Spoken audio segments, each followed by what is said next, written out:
In modern English, saying "I promise" offers something invisible.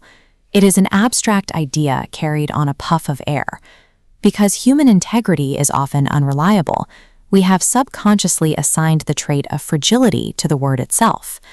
We project that modern fragility onto the pages of the Bible, viewing divine covenants as vulnerable contracts that might fail at any moment. Readers often approach the Ten Commandments and the Mosaic Law as rigid legal documents, formal but easily discarded.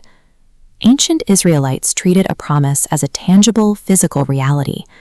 To the ancient mind, a spoken word was as substantial as a stone or a tree.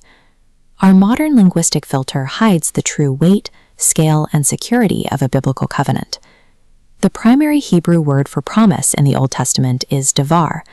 Translating davar into English is notoriously difficult.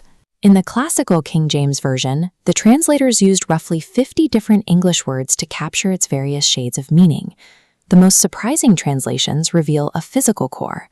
Davar frequently translates to matter, thing, or object.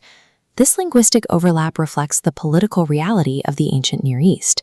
Ancient treaties and land grants didn't rely on cold legal codes. Kings bound their promises using deeply familial terms like fathership and sonship.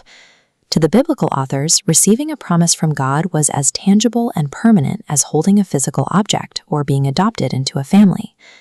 Biblical Hebrew functions through a unique mechanic. The root consonants act as static pillars, and shifting the small vowel marks around them creates entirely new, intimately connected words. The first vowel shift of davar creates the word dover. Dover refers to a remote pasture, a quiet space where a shepherd intimately guides a flock. Shifting the vowels again transforms the root into dibber, the spoken word of God.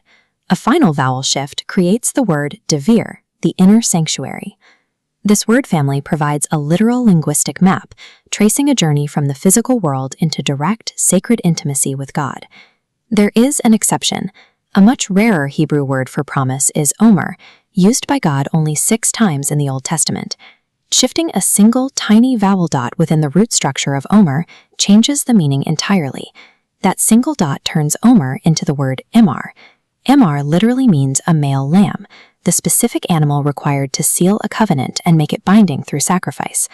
By weaving the lamb into the word for promise, the Hebrew text reveals that these divine words are backed by a life. In these specific verses, the ultimate anatomy of a promise is a living sacrifice. The biblical text invites us all into a solid relational reality, personified by the